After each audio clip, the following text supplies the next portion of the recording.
힘드실 텐데 기지개도 펴시고 좀 움직이시고요. 아무리 늦어도 6시에는 끝나야 되는 상황이어서 좀 부담이 되긴 하는데요. 약 1시간 가까이 그렇게 하겠습니다. 그렇게 진행을 하겠습니다. 오늘 이 자리에 이제 지정 토론자로 몇 분을 모셨고요. 그리고 앞에 세 분의 발표를 들었습니다. 그래서 세 분의 발표 그리고 본인께서 평소에 생각하시던 거 합쳐서 지정 토론자분께서 네 분이시니까 예, 멀리서 오셨는데 죄송합니다. 6분씩 드리겠습니다. 6분씩 짧게 뭐랄까 앞에 네덜란드 선생님은 참석을 못하시지만 송원교 박사님이나 이보은 대표님께 추가로 더 궁금한 걸 물어보셔도 되고요. 아니면 오늘 발표를 들으면서 또는 이 농부시장 일단은 제가 운동이라고 부르겠습니다. 일단은 이 농부시장 흐름에 관해서 뭔가 견해가 있으시면 말씀을 해주시고 그 다음에 송원교 박사님하고 이보은 대표님도 앞으로 오십시오.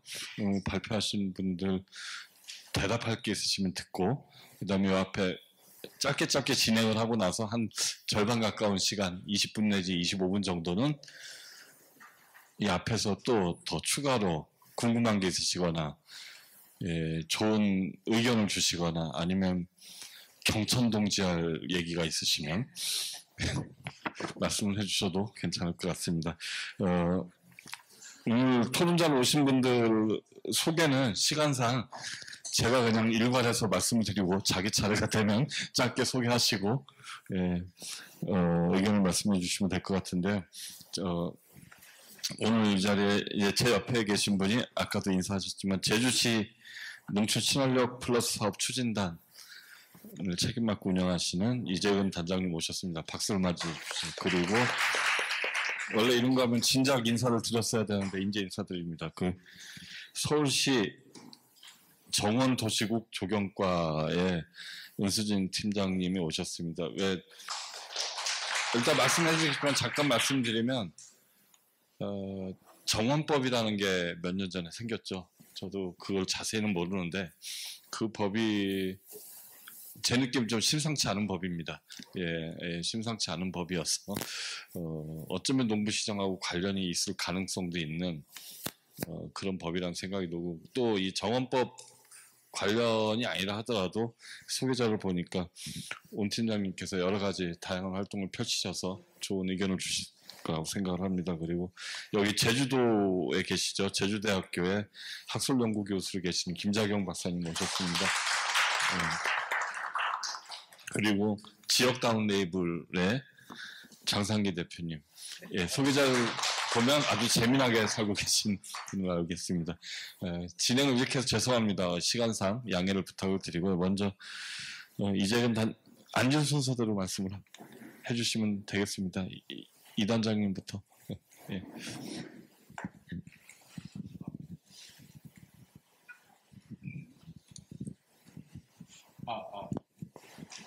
네. 제일 먼저 시키면은 늘 할 얘기가 없는데, 남의 얘기를 좀 듣고 해야 되지. 할 얘기가 생각나는 법인데, 사실은 농부시장 이런 포럼에서 제가 할 얘기가 있나를 되게 고민스럽긴 했습니다. 토론자를 정할 때, 나도 나갈 거야 라고 제가 우긴 측면이 없지 않아 있거든요. 이게, 사실은 올해 초에 이 농부시장 포럼이나 이 제주에서 농부시장을 마르시아랑 같이 열어보자라고 저희가 이제 내부적으로 결정할 때 저희 팀 추진단 내에서 도대체 왜 열라고 그러느냐라는 질문을 저한테 여러 차례 했었어요. 그리고 저 스스로도 일부러 서울 가서 마르시아도 만나보고 오고 하면서 저희 추진단에서 하는 일이 아까도 간단히 말씀드렸지만 특별히 농부시장을 저희 사업의 일환으로 하지 않아도 그 누구도 뭐라고 하지 않을 상황인데 왜 굳이 기본계획에 한 줄 있다고 해서 농부시장을 저희 기본계획에 보면 대한유통 통로를 발굴한다. 뭐 이런 내용이 한 줄이 있는데 굳이 그게 농부시장이 아니어도 그 누구도 뭐라고 안 하는데 뭐하러 하려고 하는 질문을 받았을 때 사실은 처음에는 나는 왜 이거 하려고 우리 추진단 사람들을 얘기를 하고 이러지? 하다 그 첫 번째 제가 내린 그 결론은 왜 하려고 하지? 그래서 예전에 마르쉐 시장을 참석해보고 제주에서 올바른 농구장이나 자연그대로 농민 장터에 갔을 때 저는 되게 재밌었다는 느낌을 키울 수가 없었어요. 굉장히 좀 즐거웠고 사람들이 좀 살아있는 느낌? 장터가. 그래서 그런 거를 좀 제주에서도 우리 사업으로도 해보고 싶다는 막연한 그런 생각으로 재밌을 것 같잖아 라는 했는데 그거로는 객관적인 답을 안 되더라고요. 그래서 설득이 안 되더라고요. 그래서 그런 의미가 뭘까 계속 고민하게 되다 보니까 이제 농구시장의 가치에 대해서도 생각해보고 그다음에 저희가 뭐 농구시장을 직접 지속적으로 하려는 추진단은 아니니까 그러다 결국은 농구시장이 진짜 저희가 아까 말씀드린 제주의 밭작물, 제주 밭이라고 하는 농업에서의 역할들을 혹시 추진단이 간단하게라도 좀 할 수 있으면 좋겠다라는 생각을 해서 이 농구시장에 대한 포럼을 이제 같이 참여하게 됐는데 사실은 그거로서 잘 지내오다가 오늘 보신 걸 다 아시겠지만 지사님이 왔다 가셨잖아요. 사실 지사님이 왔다 가신 게 전혀 의도되지 않은 갑자기 떨어진 상황이었거든요.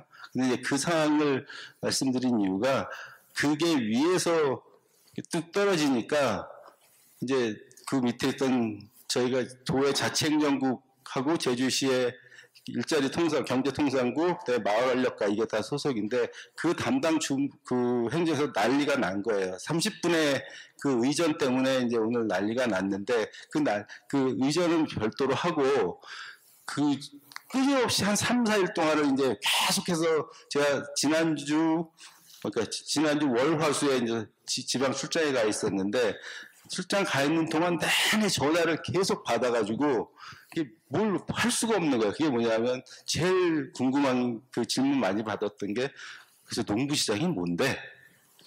라는 질문을 가장 많이 받았어요. 그거를 주무관, 팀장, 과장분들한테 그래서 그냥 어떤 팀이 참석하고 누가 어떤 내용으로 할 거야라는 질문을 받을 줄 알았는데 제일 많은 질문이 그래서 농부시장이 뭐 하는 거야? 그래서 혹시 마르쉐 아세요? 모르는데요. 올바른 농구장 아세요? 모르는데 어떤 장터에 대한 것도 전혀 모르는 게 한 분야 모두가 몰라요. 그래서 한 번도 와본 적이 없고 들어본 적도 없어서 제가 생각해낸 설명이 벼룩시장은 아시죠? 그러니까 벼룩시장은 들어보셨다고들 하시더라고요. 그래서 그 벼룩시장인데 벼룩시장에 와서 농산물 파는 게 농부시장이에요.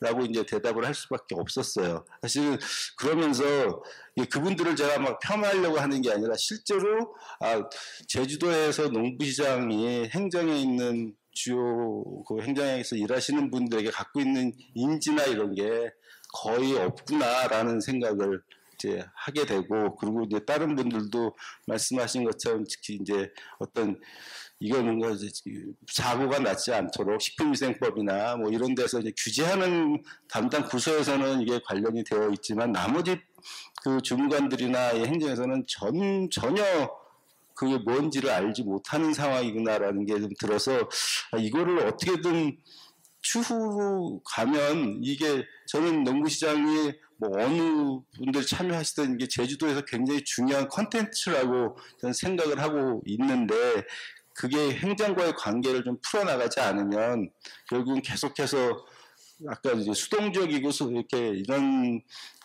이제 방어적인 시장을 할 수밖에 없지 않을까 하는 생각이 들어서 그런 거에 좀 적극적인 부분들을 찾아 나갔으면 좋겠다 하는 생각이 이제 계속해서 들은 생각이었고요.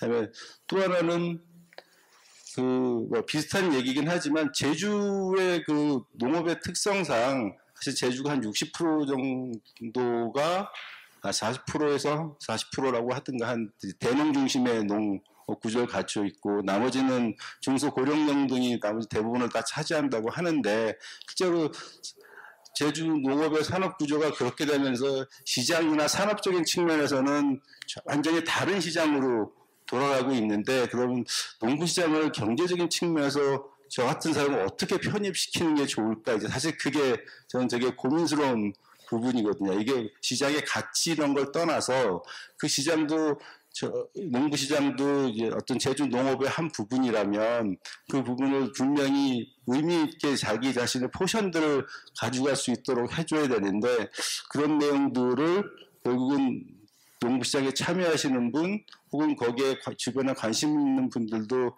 좀 같이 참여해야 되는 게 아닌가 하는 문제의식도 좀 계속 갖게 됐고요. 그 다음에 세 번째로 마지막으로는 뭐 비슷한 얘기도 합니다만 결국 이 농구시장에 참여하건 하든 안 하든 중소고령층이 대다수인 제주 농업의 구조상 제주는 의외로 그 육지보다 육지보다 또 이 경작 평수가 되게 넓더라고요. 그래서 그런 분들이 갖게 되는 어떤 그 시장에서 막 포장거리 하면서 이렇게 닭 내보내는 거 말고 나머지 부분에 이제 경작 그 농작물들을 같이 팔 수 있거나 하는 쪽으로 이 시장 구조를 좀 넓히는 부분도 같이 고민했으면 좋겠다. 시장의 가치가 결국은 이 부분들을 잘 모르시는 분들도 어떻게든 참여를 시킬 수 있는 방법을 좀 확대하는 방법 이런 것도 같이 고민하는 자리가 좀 돼야 되는 거 아닐까? 이제 전 그 생각들이 들었습니다. 그래서 농구시장에 대한 보면서 물론 너무나 사회적 자본이나 이 가치 측면에서는 더할 나위 없이 중요하지만 그게 자칫 이렇게 시간이 흘러가면서 만약에 저도 뭐 제주 온 지 10년이 됐는데 50대 시작하신 분이 60대 되고 이랬을 때 시간에 그 이기는 장사 없듯이 이 시간이 흘러가면서 그런 동력들도 자꾸 떨어지지 않도록 좀 제도화되고 체계할 수 있는 방법들에 대한 고민을 좀 해야 될 때가 되지 않았나 이런 생각이 들었습니다. 네, 이상입니다. 예, 고맙습니다. 이 중에 좀 나중에 시간이 되면 얘기를 해볼 만한 주제도 있다는 생각이 들고요. 일단은 진행을 하겠습니다. 원수진 팀장님께 말씀 부탁드릴게요.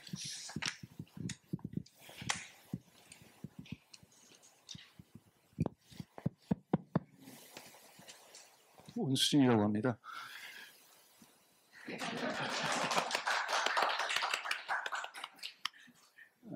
저는 공무원이고요. 지방자치단체에 근무를 하고 있는 입장이고요.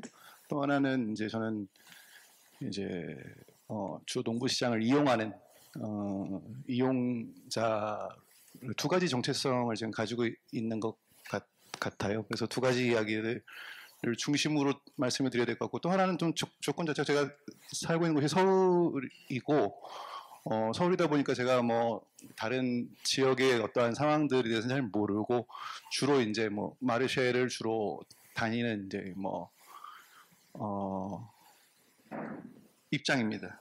저는 그 서울 사는데 가족이 이제 아들이 하나 있습니다. 그래서 세 가족이고 밥을 많이 해먹는 이제 패턴의 삶을 살고 있습니다. 그러니까 많이 먹어야 되니까 이제 마르쉐를 가는 걸 굉장히 제 처가 뭐 즐기고 저는 주로 잘 따라다니는 그런 입장이었고 그게 이제 12년 전부터 마르쉐가 처음 문을 열었을 때부터 다녀서 지금 그때 당시 아들이 아마 5살이었을 텐데 지금은 17살이 된 상황이 되었습니다. 마르쉐의 12년 단골이다 보니까 이제 마르쉐가 어떤 의미일까 생각을 하게 되는데 일단 제 자존감을 많이 높여주는 이제 존재다라고 말씀을 드릴 수 있을 것 같아요. 도시에 그러니까 이 도시가 좀 자랑스러운 거죠. 마르쉐를 가진 도시다라는 그러한 이야기들을 할 수도 있을 거고요. 그 다음에 정말 좋은 농작물을 먹을 수 있다라는 것들, 뭐 누구에게도 부럽지 않은 이제 그러한 것들도 될 수 있고요. 그리고 또 그렇게 주말에 마르쉐를 가서 시간을 보내는 어떤 그 자체, 주말에 이렇게 마르쉐에 앉아 있을 수 있다는 것만으로도 이제 자존감이 높은 삶을 살고 있습니다. 마르쉐를 뭐 잘 아시겠지만 마로니에 공원이라는 곳에 오래 진행이 됐었고 최근 이제 오목공원에서 진행을 하고 있는데 그러니까 아름다운 공원에서 맛있는 농산물과 멋진 음식 그 맛있는 음식물 뭐 그런 것들이 이렇게 모여 있다라는 것들이 가지는 그 가치가 되게 큰데요. 뭐 농부분들은 뭐 이렇게 시골에 계시다가 이제 장 때문에 서울에 오신 거고, 요리사나 뭐 그런 공예가 분들은 자기의 샵이나 음식점이 있으실 텐데 이제 공원으로 나오신 거죠. 그러니까 결국에는 그러한 이제 공원에서 그러한 부분들을 만나게 되는 그러한 관계, 그러니까 그것이 공공공간이 가지는 성격에서, 공원이 가지는 성격에서 굉장히 중요한 부분이라고 생각이 됐었습니다. 그러니까 서울의 예를 조금 설명을 드리면, 그러한 이제 농부시장이 열렸던 곳들이 크게는 이제 공적 공간하고 사적 공간으로 나눌 수 있을 겁니다. 사적 공간은 아까도 이본 대표님께서 설명 많이 하셨지만, 실내 공간에 뭐 인사동 코트라든지 뭐 이제 뭐 상수동, 성수동 같은 지역들이 있었고, 충무로 요즘은에서 진행되고 있는 것들도 있고요. 근데 이제 공공공간에 와서는 두 가지 성격들이 있는데, 하나는 이제 공원이나 뭐 광장, 뭐 거리 같은 이제 그런 공공공간이 있고요. 또 하나는 공공기관의 부지, 아까 뭐 국립극장도 있었고 국립현대미술관에서도 진행이 됐었던 것이고, 근데 제가 주로 관여하는 것들은 이제 광장, 공원 같은 그런 공간들입니다. 이제 공원을 몇 가지 좀 설명을 드리면, 뭐 마로니 공원이 아까 제일 먼저 있었고, 현재 오목공원들에서 많이 하고 있는데요. 그거 말고도 이제 천호균 대표님도 계시지만, 이제 농부시장이라고 해서 뭐 광화문 광장이나 서울로 7017, 뭐 파리공원에서도 지금 하고 있는 부분들도 있습니다. 그리고 이제 제가 설명을 굳이 드리려고 하는 건, 제가 양천구에 근무를 할 때 오목공원도 제가 뭐 같이 관리를 했지만, 양천공원이라는 공원이 또 하나 있었는데, 양천공원이라는 건 말 그대로 그냥 구청 옆에 있는 오목공원보다 조금 더 크고 굉장히 좋은 공원입니다. 그러니까 구청 바로 옆에 있으니까 모든 행사를 다 여기서 하는데, 가장 이제 어떤 행사가 있냐면 이제 먹거리 장터가 열립니다. 먹거리 장터가 보통 이제 명절 때 뭐 김장을 앞두고, 그 정도가 이제 보통 포맷들이고요. 구청에서는 그러한 방식으로 열리는데, 이제 시청에는 서울광장 같은 곳에서 비슷한 방식으로 열리게 되죠. 이제 그 먹거리 장터랑 이제 오목공원을 비교하게 되는 겁니다. 그러니까 양천공원이라는 공원이 있고, 거기서 한 2km 정도 떨어진 1km 정도 떨어진 곳에 오목공원이 있는데, 이 두 개가 이제 극명하게 대비가 되는 거죠. 이제 먹거리 장터 같은 경우는 뭐 신선한 것들을 저렴하게, 그다음에 뭐 그런 명절이라든지 그때 때에 맞춰서 가끔씩 진행되는 것들이고요. 오목공원은 굉장히 건강한 것들이 세련되게, 고급지게 하고 정기적으로 진행이 되는 그런 차이가 있습니다. 그래서 예전에는 이제 오목공원에서 그런 마르쉐가 없을 때는 양천공원에서 벌어지는 그런 먹거리 장터가 이제 유일한 그런 것들이고, 뭐 저렴하고 하니까 이제 구에 사시는 분들이 이제 양천공원까지 와서 이제 장을 봐야 되는 상황이었는데, 오목공원에 이제 마르쉐가 들어오니까 이제 이제 오목공원 주변에 사시던 분들 입장에서는 마음이 달라진 거죠, 이제. 오목공원이 또 좀 우습지만 뭐 굉장히 집값이 비싼 동네입니다. 양천공원도 물론 목동 아파트 한가운데 있긴 하지만, 약간 서로 이제 앞동네 뒷동네 서로 싸우는 그런 것들 있잖아요. 그러한 맥락처럼 오목공원이 가장 이제 핵심 구역인데, 늘 자기들이 이제 먹거리 장터 하면 양천공원을 갔던 그런 경험들인데, 그게 사실은 뭐 어르신들의 입장에서는 사실 굉장히 적합할 수도 있습니다. 서울에 사시는 어르신들은 경제적인 시장이기도 하고 어르신들의 시장 같은 거 성격이고요. 오목공원의 마르쉐는 그에 비해서는 문화적인 시장이고 젊은 시장, 상대적으로 이제 그러한 맥락이다 보니까 오목공원 주변에 사시는 분들 입장에서는 이 마르쉐가 너무나 마음에 드는 겁니다. 이게 이제 뭐 목동이라는 가지는 또 특징이 있는데, 목동이 원래 강남에 가야 되는데 못 가가지고 목동에 사시는 분들이 많거든요. 근데 이제 항상 이제 얘기할 거리 생긴 거죠, 이제. 이게. 그래도 강남에는 마르쉐는 없잖아. 우리 마르쉐가 있어. 네. 강남에서 그래서 계속 지금 마르쉐에다가 오퍼를 넣고 있는 걸로 알고 있습니다. 청담이라고. 그러니까 그 주민들의 반응들을 저는 이렇게 실시간으로 계속 보면서, 이 사람들이 이거에 대해서 굉장히 만족하고 있다는 걸 굉장히 잘 느끼게 됩니다. 이거를 뭐 저만 느끼겠습니까? 정치인들은 더 빠르게 알죠. 이게 굉장히 이 사람들한테 먹히는구나라는 것들. 근데 그 이유가 마르쉐가 쌓아왔던 그 기간 동안에 그런 그 브랜드 가치가 있기 때문에, 그걸 꽤 많은 분들이 알고 있었는데 마르쉐에 가려면 멀리 가야 됐던 거죠, 시내까지. 근데 이제 그게 자기들 앞에 뭐 세련된 공원이 만들어지고 거기에 마르쉐가 들어오니까 이거는 뭐 완전히 금상첨화가 된 거죠. 그러다 보니까 동네에 대한 이런 자긍심이라든지 그런 것들이 있어서 마르쉐가 저는 굉장히 안정적으로 지금 이제 갈 수 있는 토대가 좀 되었다라는 이제 상황 말씀을 좀 드립니다. 그러니까 이게 마르쉐, 저는 마르쉐밖에 잘 모르니까 이제 마르쉐에게 자꾸 드리게 되는 건데, 결국에는 이제 그 젊은 시장, 문화적 시장이라는 것들이 결국엔 삶의 태도처럼 보여지고 굉장히 힙한 것처럼 이제 포장이 되는 그런 상황들이거든요. 그것이 결국에는 이제 우리가 뭐 요즘 서울에는 러닝크루라고 뛰는 거 되게 유행입니다. 그러니까 젊은 친구들이 이제 예전에는 건강이라는 건 이제 중년 이후에 관리를 하는 것들이었잖아요. 근데 지금은 이제 젊을 때도 건강을 관리하고 먹는 거에 대한 관심들도 높아지고 하면서 이제 그러한 것들이 마르쉐에 오는 것들이 이제 힙한 어떤 문화적인 행동으로 이제 이해되고 있고요. 특히 이제 저처럼 이제 뭐 가족이 있는 경우도 있지만 요즘은 1인 가구나 2인 가구 정도가 사실 많거든요. 이 사람들은 어떻게 먹는 것들을 어떻게 해결하는지에 대한 문화가 좀 달라지는 상황들입니다. 이제 그런 친구들이 마르쉐에 와서는 뭘 하나 전 되게 지켜보게 되는데, 저도 이제 이용자이기도 하지만 제가 장을 보진 않으니까요. 제 처가 장을 보고 저는 주로 가만히 앉아서 놀고 있습니다. 그런데 이제 젊은 친구들이 어떤 것들을 사는지 이렇게 관심 있게 보고 어떻게 머무는지 이렇게 보는데, 그 친구들도 뭐 꽤 신선 채소들도 좋아하지만 가공식품이라든지 현장에서 음식을 먹는 그러한 문화 자체를 즐기는 것들도 있었고요. 그런 것들이 이제 어떻게 이제 흘러갈지 잘 모르겠습니다. 저도 이제 그런데 그런 것들이 또 서울과 또 다른 지역과도 다를 수도 있는 부분이라서 그런 부분까지 말씀을 좀 드리고요. 오목공원 얘기 아까 사진에 보셨겠지만 한 가지 그냥 딱 뭐 쉽게 말씀드리면 회랑이라는 구조물이 있어서 그늘과 비를 가릴 수 있는 구조입니다. 그래서 저는 올해는 이제 한여름에 7, 8월에 2달간 쉬긴 했지만 이번 대표님한테는 7, 8월에도 우리는 열 수 있을 것 같다. 이 그늘이 충분히 그 지붕이 그러니까 8m입니다. 폭이 8m짜리 지붕이 50m로 정사각형으로 이렇게 둘러지거든요. 그러니까 이제 그늘이 8m짜리 그늘이 이제 생기는 상황들이죠. 비가림도 충분히 되고 그늘이 깊이 되고 다 사방이 뚫려 있는 구조이기 때문에 여름을 겨울은 어렵겠지만 여름을 하는 것들은 이제 전 충분히 가능하다라고 생각을 하고 계속 그렇게 요청을 드리고 있는 상황들이었고요.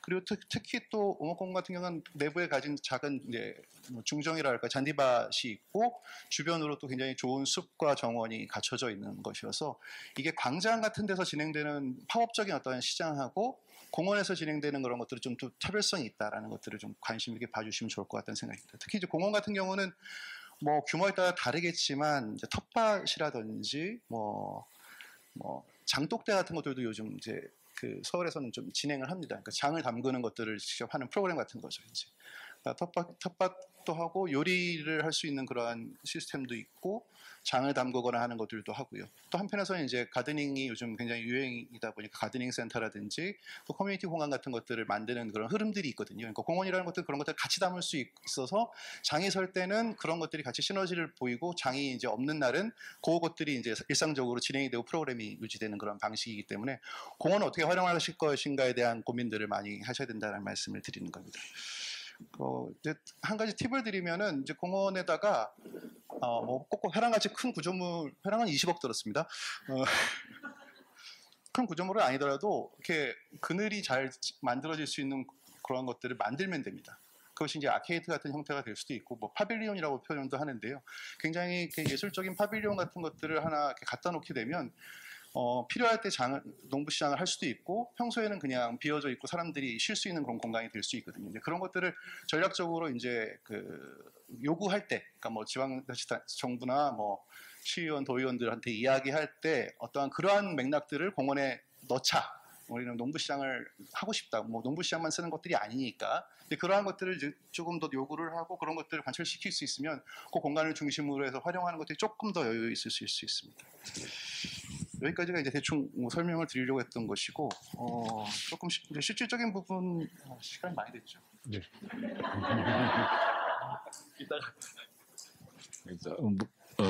어떻게 할까요? 이따 하겠습니다. 예, 못다 하신 얘기는 기회를 만들어 보도록 노력하겠습니다. 저는 안 되면 제주에서 한번 불러주십시오. 아마 공원이나 조경관에서 실무적으로 굉장히 팁을 많이 갖고 계신 것 같은데 김자경 박사님. 예, 저는 5분 정도 맞춰보겠습니다. 네, 일단 공원 얘기가 나와서 저도 산무공원에서 장터를 열고 싶습니다. 근데 이번에 산무공원 알죠?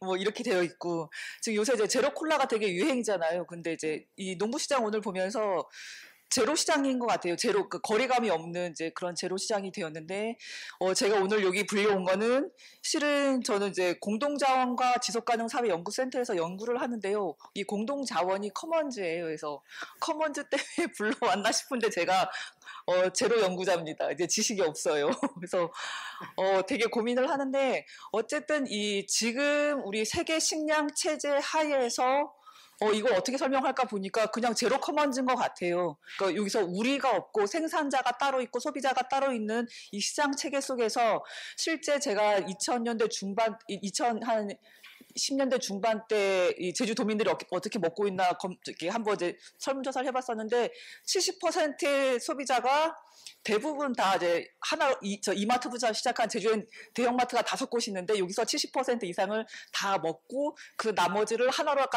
가서 먹고 그 나머지가 이제 생협 정도여서 뭐 이미 우리의 시장 체계는 그냥 제로 커먼즈의 상태에서 어떻게 이 커먼즈라고 하는 우리 공동체 자산을 다시 만들어낼까가 관건일 것 같아요. 그래서 제가 2008년에 애를 낳고 저희 집으로 야 네가 공부해서 로컬푸드가 뭐냐 좀 공부를 해봐라라고 하면서 제가 이제 시작을 했던 거거든요.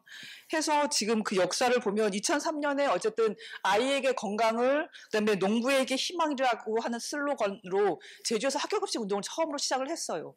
그게 전국화가 되고 이제 학교급식법이 이제 개정이 되면서 이제 지금의 그 직영 급식 체계를 만들었는데 지금 와서 되돌아보면 나는 도시락 3개를 싸고 다녔고 우리 아이들은 지금 급식을 먹는데 우리가 여기서 뭐가 빠졌지? 대한먹거리 운동이라고 하는 것들을 이제 로컬푸드 체계를 구축해 나가면서 굉장히 많이 고민을 했는데 지금 보니까 우리 돌봄이 없는 거 아닌가라고 생각을 해요. 아이들은 먹였어요. 농부들은 어쨌든 친환경 농가로 만들어냈는데 그 사이에 우리가 이 애정이 없구나라고 느끼는 게 학교급식 종사자들, 영양교사 선생님들에 대한 돌보지 못한 사람들, 그리고 이제 엄마는 일을 해야만 하는 이제 여러 가지 상황 조건들이 막 많이 바뀌어 있잖아요. 그래서 다시 이제 이 애정을 사랑을 얘기해야 되나라고 하는 게 있는데, 그래서 저는 그거에 대한 이제 반성으로서 지금 이제 제주 커먼즈의 이 로컬푸드 운동의 역사를 보면 뭐 2009년도부터 이제 정말 그 생협 그 한살림 제주라고 하는 생협 앞에 보면은 공원이 하나 있어요. 거기서부터 그냥 근근하게 19번 한번 해보고 이거 도저히 힘들어서 때려치자라고 하면서 왔던 게 지금 오늘의 자연 그대로장하고 올바른 농부장이었거든요. 그러니까 이 역사만큼은 정말 가늘고 길게 이어왔는데 그 힘은 정말 저도 이제 애정이라고 생각은 합니다.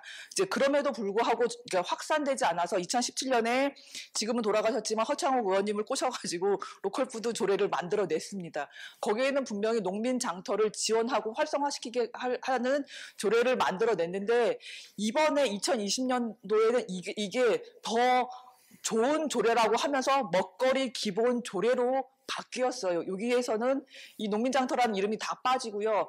광역으로 먹거리 지원 체계를 만들면 거기에서 14가지의 역할을 니네가 하면 로컬푸드가 확산이 될 거야 라고 하는 개념이 있어요. 그리고 15번째 역할에 그래도 기타로 뭔가 할 수 있으면 이걸로 이제 하겠다는데 농부장터는 이 15번째 기타 역할에 들어갈 정도가 되는 것 같아요. 그리고 그때 2017년 이 로컬푸드 지원 조례를 만들면서 농가 소가공에 대한 조례도 만들었습니다, 실은. 그래서 도지사가 허가만 하면 농가 소가공이 되게끔 되어 있고 그때 어쨌든 제가 일본에 이제 조사를 하는데 일본도 이제 고령화가 되면서 거의 할머니들이 많이 계시잖아요. 그러면 할머니 5분을 모아서 그 중에 제일 깨끗한 집 하나가 농가 부엌을 만들어 주는 거예요. 그러면 거기서 나오는 농산물은 직거래 할 수 있게끔 그 대신에 위생교육은 받아야 되니까 그 할머니 5분 중에 제일 어리신 분을 보건소에 가서 위생교육은 받아야 돼요. 이게 조건이었습니다. 제가 정말 많은 조례 찾다가 이거를 찾아내가지고 야 이거면 되겠다 싶어서 했는데 제주도에서는 도의에 거치니까 도지사가 허가하는 사항으로 바뀌었더라고요. 근데도 지금 그거는 조례는 있지만 아마 사문화 되었을 겁니다. 해서 이제 기존에 있는 이제 그 제도들도 많이 놓쳤구나라고 생각을 하고요. 그런 의미에서 우리가 시장을 커머닝 한다라고 하는 거는 이제 시장을 커먼즈화 한다라는 건데 저는 로컬푸드 운동 처음 배웠을 땐 야 이게 밥상 어법으로 막 이렇게 생각했거든요. 밥상을 엎으면 뭔가 새로운 뭔가가 되겠지 싶은데 그건 아니었던 것 같고요. 그래서 어제 김정석 박사님이 이 새로운 시장을 어떻게 만들 거냐에 대해서 이제 동사를 찾으라고 해요. 서술어를. 근데 우리 커먼즈 운동에서도 가장 뜻깊은 거는 동사를 찾기거든요. 그래서 찾아봤습니다. 그래서 먹거리 돌봄회장, 지역 공동체 농업이 가능할 수 있는 장, 농가 소가 공이 활성화될 수 있는 장, 제로 웨이스트 실천장, 가치를 지향하는 소비자를 길러내는 교육회장, 아이들 놀이터, 뭐 정부 교류회장, 청년농가 기념기 소년들의 연대회장, 우정과 한대장 등등등 9가지 정도 동사는 찾을 수가 있었어요. 근데 이거를 어떻게 다시 우리가 이제 구현해낼 거냐가 관건일 것 같은데, 일단은 기존의 시장 질서로 우리 생활 세계가 지배받는 것을 거부하는 것에서 시작을 해야 될 것 같아요. 거기엔 당연히 사랑이 들어가야 되고, 우리가 미처 돌보지 못했던 학교교실 종사자도 우리가 한번 다시금 이제 돌아봐야 될 것 같고요. 특히 우리 생산자와 소비자가 자꾸 나뉘어 있는데 그냥 우리 동네 사람들이잖아요. 그러면 동네 사람들이 돼서 서로 돌보는 장이 되는 게 중요한 것 같아요. 그래서 항상 우리의 장터가 돼야 되지 어느 누구의 장이 돼서는 안 될 것 같고요. 그렇게 함으로써 소농들이 설 자리를 만들어내는 게 이 커머닝이라고 생각합니다. 그런 의미에서는 공동 생산이라고 하면 이제 도시와 농촌이 이제 다시 연결이 되어야 될 것 같고요. 그 속에서 이제 공동 공간이라고 하는 커먼즈를 공동 공간이라고 불러보면 공공 공간을 공동 공간으로 바꾸는 작업들이 필요할 것 같아요. 서울에서 커먼즈 운동하면 가장 유명한 게 경리선 공유지였습니다. 철도 없어진 그 부지를 갖다가 그냥 놀릴 수는 없으니까 사람들이 매일 나와서 늘 장을 만들었어요. 장터를 만들었어요. 이게 늘장이거든요. 늘장을 만들어서 놀다 보니까 이 공간이 소중해진 거예요. 그래서 공공의 공간이지만 우리 모두의 공간으로 인식한 순간 서울시에서는 이거를 매각을 했던 것 같아요. 이제 아파트 개발하려고 그거를 지킬 수 있는 힘이 있었던 것 같아요. 그래서 우리가 함께 어떻게 이제 이 우리 모두의 장터라고 하는 것을 어떻게 인식할까, 이게 저는 가장 중요하다고 생각합니다. 그래서 지금의 우리 퍼블릭이라고 하는 공공 공간들은 정부와 지자체가 자기의 사유재산인 것처럼 굴어요. 그러니까 저희는 이제 그거를 거부하면서 우리 시민들이 잘 이용할 때 실은 저는 우리 함께공의 세계가 이 공변할 공공성을 구현시킨다고 생각하거든요. 그런 의미에서 시장은 우리 공동 자원화, 커머닝화 아니면 밥상을 엎어버릴 수 있는 힘이 여기에 있다고 생각합니다. 이상입니다. 네. 네. 정상기 대표님. 네. 다가오는 점점 말의 속도가 빨라져가지고 듣는데 제가 숨이 벌써 자, 주어진 6분의 시간 동안 아주 조리 있게 한번 할 수 없을 것 같습니다. 왜 그 이유가 있는데요. 이제 저는 지역다운 레이블의 대표 장상기라고 합니다. 그리고 제주에서는 이제 폐가 살리기 사직협동조합 이사를 맡고 있어서 10년째 이제 같이 일하고 있고, 작년에 이제 다물장 이렇게 만드신 분하고도 얘기 나누면서 이제 그 유기농 농사 하시는 분들 사라지는 이슈들, 그 다음에 이제 장이 좀 어려운 부분들 이야기를 충분히 많이 들었고요. 저는 이제 앞서 이야기분들하고 좀 다른 관점에서 좀 이야기를 하고 싶은데, 혹시 공무원분들 계신가요? 안 계시죠? 여기 한 분. 네.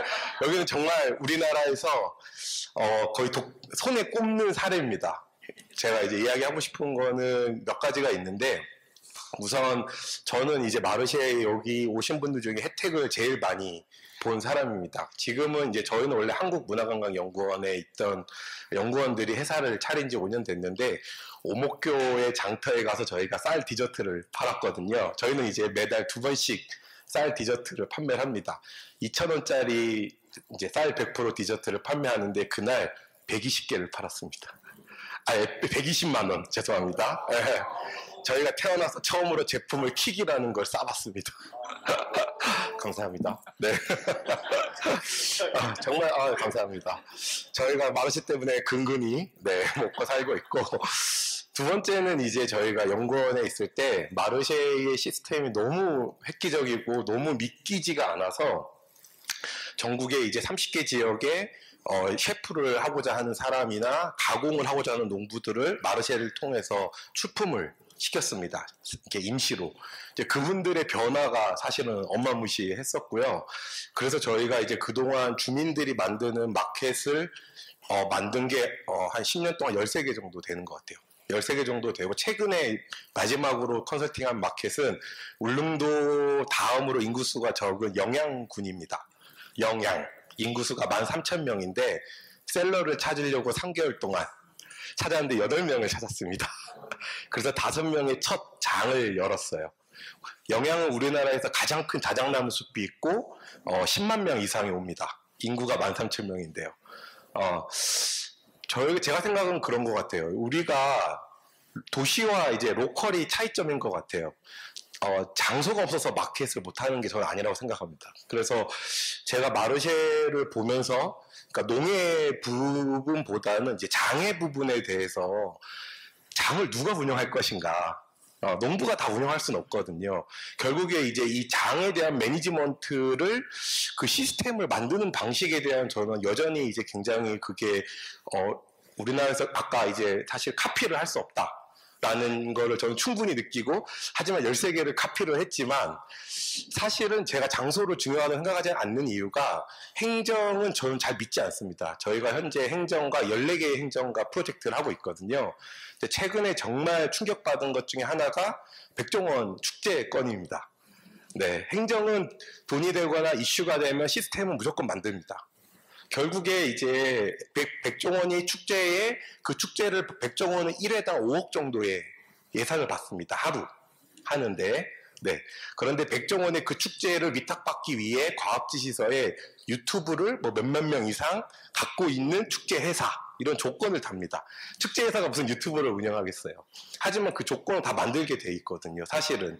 그래서 제가 이제 계속 마르쉐랑 출품도 하고 저희가 셀러로 참가도 하고 또 다양한 프로젝트를 영감을 얻고 하지만 궁극적으로 이제 이 팬덤 결국에 아까 우리 박사님께서도 이제 이 작은 영역 시장이라는 표현을 하셨는데 관계를 맺는 그 팬덤과 통해서 어떤 좀 더 확장성을 우리가 갖게 된다면 저는 이제 조례를 만들거나 하는 것들이 충분히 행정을 설득할 수 있다고 생각합니다. 이제 그런 적극성에 대한 좀 위험 부담은 있겠지만 그러다 보니까는 최근에 이제 이런 일도 있었어요. 농림부가 제가 정책 자문을 하고 있는데 농촌에서 만든 공간은 재위탁이 안 돼요.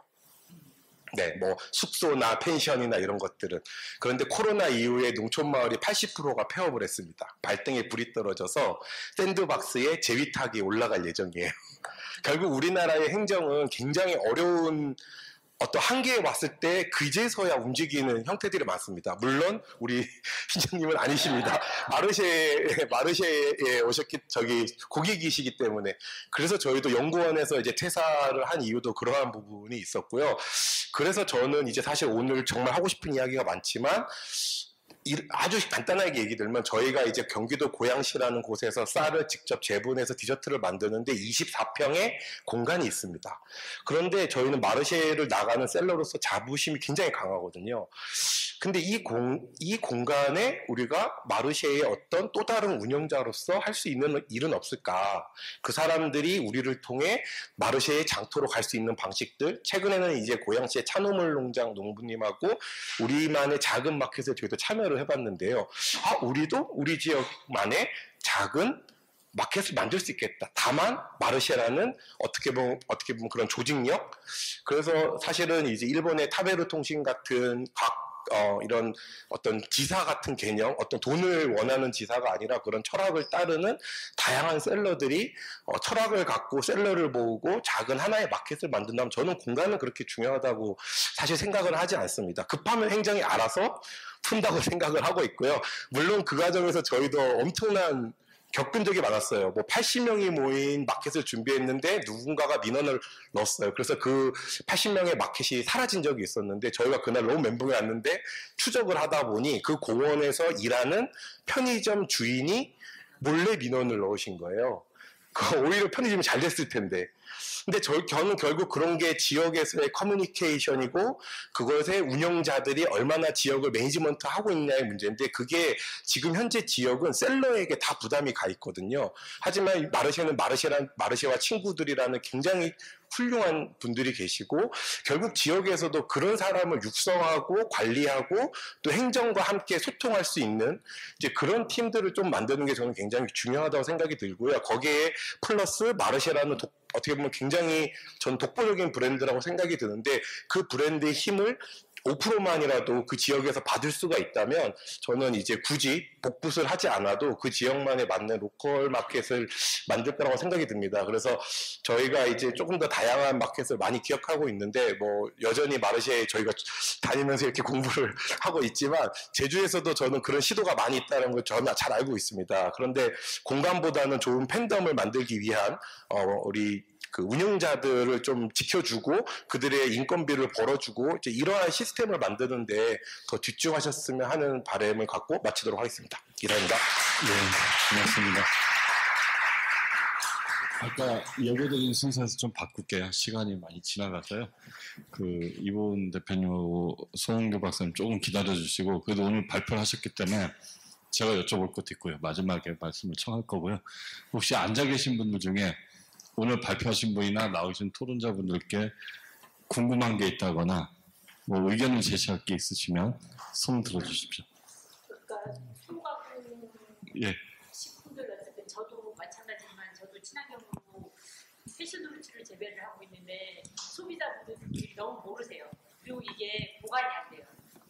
냉동 아니면 냉장 보관도 그렇게 길지가 않아서 저는 그래도 최소한의 뭔가 첨가를 하지 않는다고 생각을 해서 그거를 반으로 자른 다음에 알맹이만 꺼내서 알맹이 올렸어요. 그럼 저는 이거 가공이라고 생각을 굳이 안 했거든요. 그 정도는. 근데 가공이래. 못 판다고. 그래가지고 그런 것 정도는 어느 정도의 저기 뭐지. 뭐 이렇게 빼돌아 버는 것도 아니고 그 정도는 어쨌든 좀 봐줘야 되지 않을까. 그냥 행정 쪽에 계시는 분도 계시니까 근데 그런 것들은 약간 규제는 풀어주셔야 되지 않을까 이런 생각을 촉대 내렸어요. 예, 행정도 전공이 다 다른데 혹시 뭐 송 박사님 알고 계시는 게 있어요? 그 식품 가공에 관한 규제와 관련해서. 네, 그러니까 말씀하신 대로 사실 되게 단순한 건데 인쇄나 이런 것도 다 가공에 들어있는 규제를 되게 느끼기 때문에 좀 가루로 만드는 것도 다 그렇고 그래서 지금 아까 김장현 박사님 말씀하신 지역의 지자체장의 책임하에 조례로 허용할 수 있도록 했는데 해보니까 안 되는 게 담당 공무원들이 나중에 안전사고가 생기면 나한테 책임이 올까봐 그래서 조례를 만들었지만 많이 만들었어요. 많은 지자체가 조례를 만들었지만 실제 작동을 안 했습니다. 그래서 실제로 식품위생과가 별개의 농민적 가공의 제도를 만들자는 이야기는 많이 되고 있고 점점 요구가 커지고 있기 때문에 어느 정도 국회나 정치권의 논의는 될 것 같은데 일단 최근의 변화는 그 국무조정실의 규제혁신처에서 로컬푸드 직매장의 경우에는 즉석 판매 제조 인허가 가공품은 앞으로 판매되도록 하겠다라고 하는 정도까지만 현재 이제 진전이 되고 있는 상황입니다. 근데 여기서도 농부장터 직거래장터는 해당하지 않습니다. 네. 예, 제가 추가로 말씀을 드리면 그 농가 소규모 가공에 관해서는 하도 규제가 심해서 송 박사님 얘기한 대로 풀었죠. 그 푸른 방식이 오래전에 푸른 거예요. 시장 군수가 허락하면 된다. 근데 이제 그걸 허락하는 시장 군수가 별로 없는 거예요. 정확하게는 시장 군수 대부분 몰라요. 그런 게 있는 줄도. 그 식품 담당하시는 공무원분들이 아무래도 걱정이 되니까 그걸 적극적으로 추진 안 하는 거죠. 하지만 조례상은 풀려 있고 그다음에 가공 규제라는 게 또 여러 가지 층위가 있어요. 어렵게 완전히 모든 조건을 충족한 가공식품은 인터넷으로 판매할 수도 있고 매장에서 판매할 수도 있고 그 중에 가장 간단한 게 즉석식품 허가인데 이거는 인터넷 같은 방식으로 판매는 못하고 그 만든 그 자리에서만 팔아야 돼요. 그 농가에서 자기 집에서 팔아야 되나? 그런데 요번에 풀리고 있다는 게 로컬푸드 직매장에서는 팔아도 돼 이 정도잖아요. 그런데 그렇게 따져보면 농부장터에서도 팔아도 되는 거 아닌가? 이런 의문이 있죠. 그래서 상황은 그렇고 해서 규제 수준에 따라서 조금씩 나아지긴 할 텐데 속도가 좀 많이 느리죠. 이 부분에 대해서는 계속해서 좀 문제제기가 필요한 것 같습니다. 혹시 플로어에서 다른 분? 팔아도 됩니까? 팔아도 된다고 지금 의견이 모여지고 있으니까 지금 로컬에서 원래는 안 된다고는 알고 있는데 귤집이 진열이 다 되고 그다음에 호박 말랭이 같은 게 지금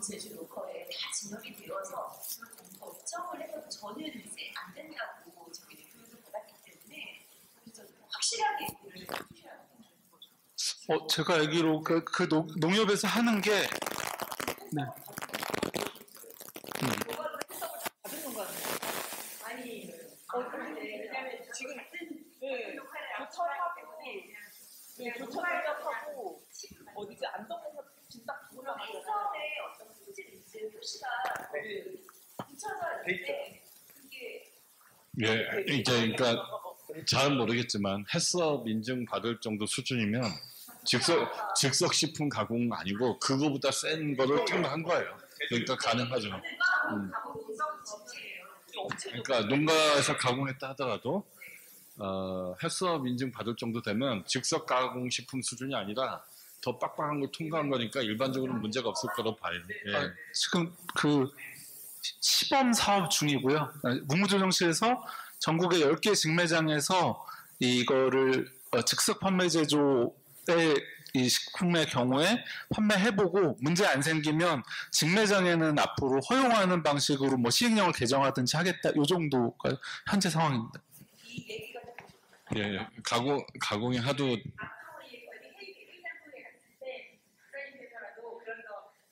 그러니까 예, 이게 항상 소규모 가공 문제가 항상 나오는 얘기여서 예, 쉽진 않고요. 법이 규제가 쉽게 안 바뀌니까 그래서 창의적으로 반칙을 해야 됩니다. 예, 한 가지 말씀을 드리면 제주가 그런 케이스인지 모르겠는데 이미 한 10년 더 된 얘기인데 완주의 로컬푸드 협동조합 만들고 나서 가공품을 농가 소규모 가공을 해야 되는데 각자가 다 해썹 인증 받을 수도 없고 돈도 많이 들고 불가능한 거잖아요. 그러니까 완주군에서 꾀를 낸 게 뭐냐면 군에서 돈을 들여서 가공 공장 하나 차렸어요. 그거 해썹 완비하고 그리고 거기서 교육을 다 시킨 다음에 자기 물건 들고 가서 자기가 가공을 해요. 농가 각자. 근데 아무나 안 하고 충분히 교육받은 사람, 그 다음에 위생기준 다 지키는 사람으로 협동조합을 구성을 합니다. 그래서 그 가공자원 협동조합 법인이에요. 협동조합 법인격 있고 해썹 인증 받은 곳에서 생산된 거니까 아무 문제가 없어요. 근데 실제는 각자가 자기 거 들고 와서 한 거죠. 뭐 저는 그런 걸 창의적인 반칙이라고 하는데 물론 그 경우에는 완주군이 전폭적으로 지원을 해줘서 가능했던 부분이 있던 건 사실인데 한번 생각해 볼 만한 컨셉입니다. 예. 혹시 플로어에서 또 저쪽 끝에 있으시거든. 마이크 소리 저희가 화증이어서 마이크를 전하는데 그것 꺼내서 지금 제주도는 지금 말씀하신 대로 그쪽에서 만들어가지고 가공 왔는데 이번에 저희 올바른 농부장에서 문제가 된 게 뭐냐면 유통업을 농가가 가지고 있어야 된다. 그래야 판매가 되지. 유통업이 없기 때문에 이거는 식품 왔을 때 공무원이 왔을 때 너는 유통 전문하는 데서 만들어 갖고 왔는데도 너가 유통업 허가를 내지 않았기 때문에 그건 팔 수 없다라고 그렇게 말을 하고 갔어요. 그러면 또 저희가 개인 농가가 유통업을 받기 위해서는 저는 유통업까지 받았습니다. 그것 때문에 샤인머스켓 컴포트를 이번에 만들어서 전문업체에 맡겼고 즉석 가공도 가지고 있었고 했는데 유통업을 내라 했을 때 유통업을 제가 냈는데 유통업을 내려고 하니까 그린 시설을 가지고 있어야만 했어요.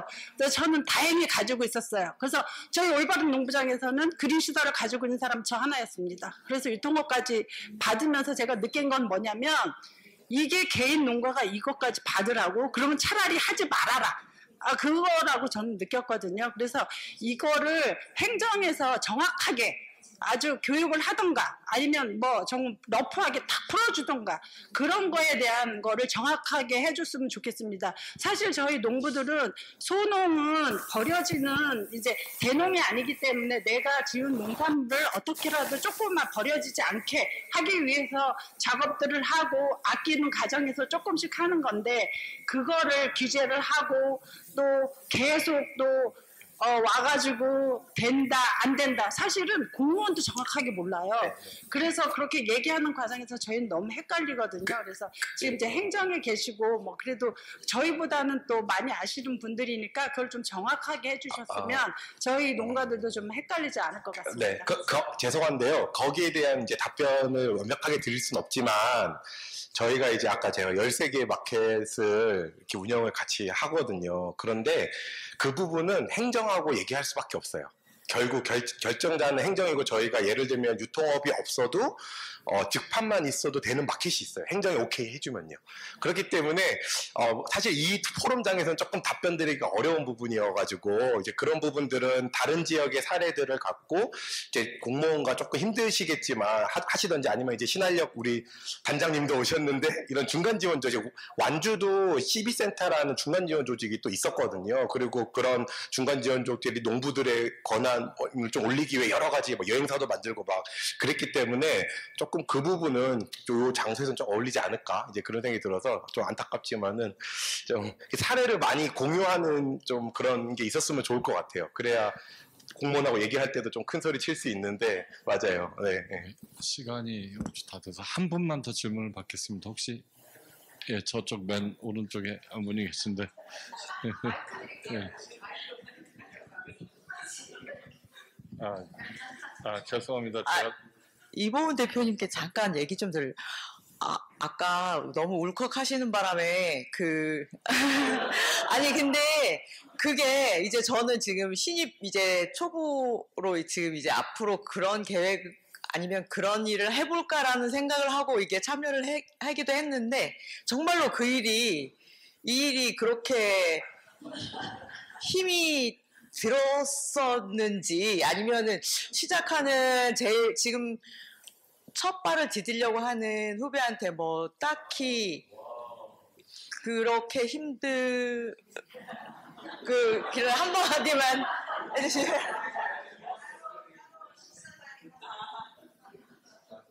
그 일이 너무 재밌고 좋은 일이에요. 너무 재밌는데 이제 그런 에너지를 끊임없이 자기 안에서 만들어내야 된다는 게 중요한 것 같아요. 그래서 이걸 시스템으로 딱 얹어가지고 갈 수 없는 지금 제도도 위비하고 우리의 이 일의 성격이나 모든 것들이 이게 시스템에 얹어져서 그냥 내가 이 노동의 질 자체가 바뀌지 않는다는 거죠. 근데 나는 그 일을 정말 내 삶으로서 너무 재밌게 할 수 있을 것 같아. 그럼 해봐야 되는 거죠. 네. 그런데 내가 고용된 나의 일터로서 그러면 그걸 하지 말아야 돼? 그렇지 않다고 생각하거든요. 고용된 사람들도 여기서 정말 행복하게 일할 수 있어야 되는데 제가 울컥했던 건 사실 왜 우리는 이렇게 늘 우리가 시민권을 얻기 위해서 이렇게 부단하게 싸우는데 그 싸움의 방식이 우리는 그 행정이 발주하는 시장을 정말 잘 만들어주기 위해서 노력해주고 우리가 네 부단히 정말 다양한 일들을 해내야 되거든요. 그러면서 내가 왜 이렇게밖에 일을 못하지 스스로 자괴감을 느끼게도 되는 그런 상황이 저와 저의 동료들에게 좀 미안함 그리고 그 수많은 사람들이 이 과정에서 지난 12년 동안에 있었거든요. 기억해 주실 거는 8월 달에 미국에서 파머스 마켓 데이 위크 행사가 있어요. 일주일 동안 그 파머스 마켓의 사람들을 같이 축하하고 이런 그런 공로를 좀 기리는 그런 기간인데 그때 이렇게 파머스 마켓은 그냥 되는 게 아니다. 여기 정말 수많은 사람들의 노고가 들어간다는 것을 기억해야 된다는 얘기를 하거든요. 근데 마르쉐 그냥 그 순간에 그랬던 것 같아요. 네. 그래서 저는 정말 가슴 뛰시고 내가 그 일을 재밌게 할 수 있다. 그럼 도전하셔야 된다고 생각합니다.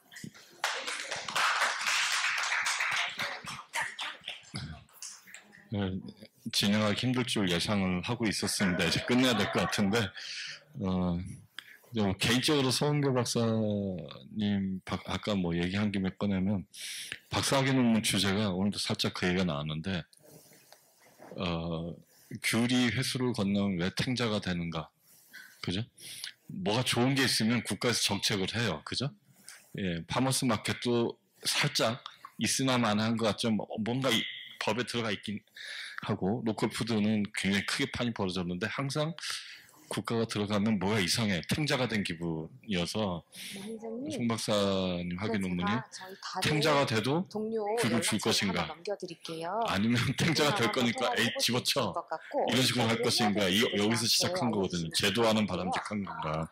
아까도 그런 얘기가 나왔는데 혹시 네. 오늘도 주로 행정과의 관계 쪽에 얘기가 많이 나왔어요. 송 박사님 덧붙이거나 뭐 좀 하고 싶은 말씀 있으면 얘기를 좀 해주십시오. 은 아니고요. 그거는 저희가 균형점을 찾기 위해서 끊임없이 노력을 할 수밖에 없는 문제라고 생각이 들고, 오늘 또 대표님이 공간을 꼭 그렇게 필요한 것을 사고할 필요 없다 이런 것부터 해서 가공은 진짜 매우 지금 시점에 중요한 문제고, 이 농구장터가 가치와 완전히 제도권 안에서 관행하라고 얘기를 하는데 그냥 일반 관행 유통 채널과 똑같아지는 길을 피하면서도 균형점을 찾기 위해서 반드시 정책적으로 필요한 부분들은 좀 구분해내고 그것을 행정과 인재들과 파트너십으로 이제 하는 그러한 일에도 결국 또 이보은 대표님께 많은 시민이 갈 것 같은데 네트워크에서 그 일도 함께 병행할 수밖에 없다. 거기에 현장에서 그 생동감 있는 고민들을 올려 보내주고 무엇부터 제도 쪽에 넣어야 될지를 고민을 할 수밖에 없지 않을까. 저도 오늘 이 자리에서 그런 고민을 했습니다. 네, 이보은 선생님 마지막으로 하실 말씀 있으세요?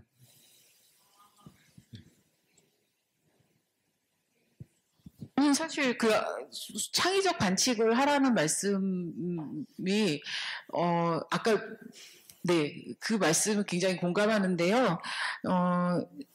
사실 아까 겔다 경험이 저희도 마찬가지가 아니었을까 싶어요. 그러니까 행정이 얘네들 뭐지라고 관심을 가졌을 때는 이미 많은 사람들이 마르쉐를 너무 사랑하게 되는 상황이었다고 생각하거든요. 그래서 사실 지금 중요한 것은 내가 더 가공을 많이 해가지고 매출을 어떻게 더 만들어 볼까가 아니라 어쩜 나의 그 매대를 사랑하는 좋은 소비자, 좋은 먹거리 음식 시민을 어떻게 만날 것인가, 어떻게 친구를 만들 것인가, 어떻게 우리가 팬덤을 확보할 것인가가 훨씬 더 중요하다. 그 다음에 저는 가공해도 늦지 않다. 팬덤을 만들 때까지 뭔가 다양한 방식들을 좀 도전하셔야 된다 생각하고, 두 번째는 그럼 안 해도 되느냐, 안 해도 되는 거 아니야? 왜 우리가 왜 시스템에 들어가야 되는데, 그 시스템이 정당하지도 않은데. 그런데 저는 시스템에 들어가려고 노력해 주셔야 된다고 생각해요. 그래야지만 여러분들 여기 있는 다음 세대가 이 시스템에 들어올 수가 있어요. 그래서 그걸 위해서 내가 어려운 거 분명히 지금 나한테 직판하라고 하는 거 너무 어렵지만 뭔가 창의적인 방법을, 창의적 반칙을 포함해가지고 창의적인 방법을 찾아서 뭔가 내가 가능한 방법을 좀 모색하고 노력하고, 그러니까 그 행정과 대화할 수 있는 코드를 맞춰내는 건 필요하다. 왜냐하면 그런 길들이 열려야지만 다음 세대들이 여기 진입하거든요. 그래야지만 농부시장이 산다라는 거를 좀 염두에 두시고, 이건 성공하기 위해서, 내가 성공하기 위해서가 아니라 우리가 살기 위해서 좀 성장해야 한다라는 부분들 좀 유념해 주셨으면 좋겠다라는 생각했습니다.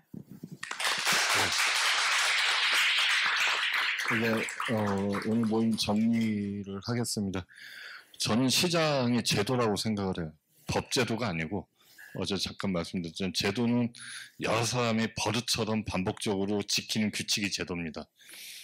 원래 시장은 저희 연구원 퇴직하신 박성재 박사님이란 분이 언젠가 저한테 들려주신 얘기인데, 학위 논문 쓸 때 충남 예산군 신뢰원을 왔다 갔다 했는데, 어느 날 갑자기 들판에 삽교점 흘러간 제방이 있는데 새우젓 장사 몇 명이 와서 항아리를 놓고 새우젓을 팔기 시작을 했는데 동네 사람 몇 명 사 먹더니 아주 큰 새우젓장이 벌어져서 해마다 김장철이 되면 새우젓장이 그 하천 뚝에서 그게 한 10몇 년 지속이 됐다는 거예요. 그 나중에 왜 거기서 새우젓 파냐, 너 유통업 허가 있어? 이런 얘기 할 수가 없이 그냥 10몇 년을 지속한 거예요.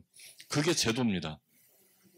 근데 이제 그때도 뭐 법은 있었을 텐데 제가 볼 때는 그때는 행정이 무능했기 때문에 그걸 말리지 못한 것이었고, 지금은 행정이 제가 볼 때는 유능합니다. 법제도가 촘촘해서 여러 가지 규제가 들어가는 거죠. 그래서 두 가지 제도가 있는 거죠. 농부시장이라고 하는 제도가 있고, 이 제도에는 농민과 소비자와 자원봉사자와 기획자와 그냥 놀러 온 사람들까지 다 같이 지키는 어떤 규칙의 제도가 있고, 주로 오늘 확인된 건 두 가지 측면인데, 장소를 규율하는 공공장소를 규율하는 법제도, 그다음에 가공과 관련된 식품 안전을 규율하는 법제도, 행정의 제도가 있습니다. 농부시장은 지금 농부시장의 제도와 행정의 법제도가 서로 교차하는 부분에서 굉장히 힘들게 싸우고 전투 중입니다. 이게 현재 당면한 과제라는 생각이 들고요. 이 대표님 말씀처럼 이게 미래 세대를 위해서 헤쳐나가야 될 전투고 싸워야 될 전투라는 말씀 드리고, 뭐 그냥 제가 반쯤 농담으로 창의적으로 반칙하자 했지만 그건 요령이고요. 결국은 그 모든 전투의 승리 요인은 병력입니다. 병력입니다. 창의성도 필요하지만 쪽수가 많아야 됩니다. 그래서 전국 곳곳에서 농부장터가 확산이 되고 활성화되고 지지해주는 분들이 많이 생기기를 바랍니다. 이런 정도로 오늘 토론회는 마무리를 하겠습니다. 수고 많으셨습니다.